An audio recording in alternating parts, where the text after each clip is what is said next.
nze erinnya bampita mukyala Amaniyo Shila nga kurekisa kya Katonda nze mbaka omukyala addako bongere ne bagamba district nene ebiki naye nze ntuuka nze neetuukira n'oluva wano ngenda mpunge n'olwekyo kiraga nti nina waaka kiraga nti nja kubeerayo mu buli nsonda mu buli mbeera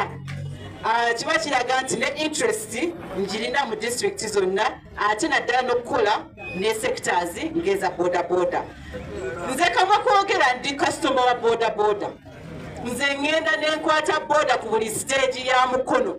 lwakuba mpozi nniza okuba nga seeyanjula naye neeyanjula ebiseera ebisinga mukola omulimu gwa ttendo nnyo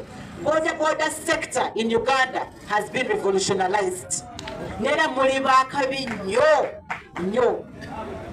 muyambye nnyo ewatali public transport mujjuzizaawo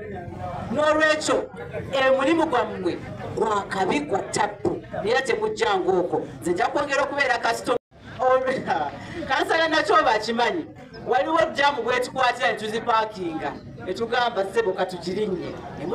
nemututwala bulungi naye nga kino kyemutandise kigenda batwala wala nze vision njirabye yakugoba bwavu yakweddiza byammwe nakwezimbira byammwe si bino ebyokubalimbalimba ne bajja ne babatunza ekintu ate nga mwe mukiteekamu naye nga temukola ki temukifunamu ekisembayo boda industry oba sector bannange mututunze nnyo ffe nga bannabyabufuzi mwebale nnyo ogwo omulimu gw'omukola ogw'okumaketinga bannabyabufuzi tetugutwala for granted kubanga nange ntera bwentambula nentuka kuba boda first of all mwendagiriro yaffe kyebalako bassebo tugenda duudu yewa ne mutulagirira bannange neesimbyewo ku mubaka omukyala ne mutwaniriza mwebale nnyo okutwaniriza naye kesusunsi mbasaba mundabire nga ddala 226 anti bitandise nja kutambula nammwe nze nno ndi wa bibokawa ndiawuka kobira enfula naye nga mukawulidde ako omusaayi ako nja kutambula nammwe naye nga ekifo kyensaba kya district one member of parliament 226 ng'ate obwesige buli mummwe amaani g'abantu mbyogere ku lw'abakyala nga neebaza committee oba administration okusosowaza abakyala bannange mukulu chairman atwala district national level neyaziza nnyo omulimu gwokoze onkoleddeko actually omulimu omunene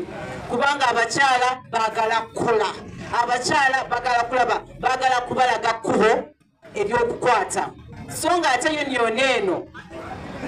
senga mwaŋŋambye nandikuuza abakyala ne babeera wano omusomo gwokoze kwegwa omusomo gwe bayayaanira okumanya bwatya bwe bakwata ssente okumanya butya bwe bakwata emirimu gyabwe era nze gye bujjawo mu maaso ssebo nja kukuyitanga nze ozongere okusomesa abakyala mu ngeri ki gye tusobola okukwata ebyensimbi kubanga abakyala balina ssaako nnyingi naye twagala kubbako ku magezi gwawo amanene nnyo amalungi osomese kuki ku bakyala naye mwebale nnyo babampadde amatu bassebo ne bannyabo gye muli bannange mwebale kubeera bagumiikiriza mwebale kubeerawo paka last paka omuntu asembyeyo okwogera mukama waffe yeebazibwe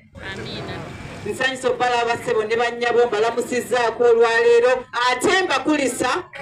okutuuka ku mukolo guno ogw'okulonkinga yuniyoni yammwe eya saving negenda okutambuza emirimu eya boda mu district yaffe eya Mukono n'enjogero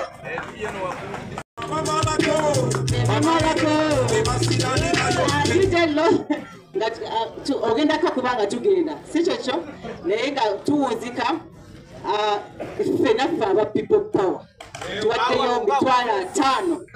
kubanga okuva bwe najja mu kulembeze wano nyenyeza omuti ezo temwandizirabye ezo Mwandizirabye naye naffe taddeko ettu kwekyo kye mutandise tujja zibaweereza chairman Ssekikubo.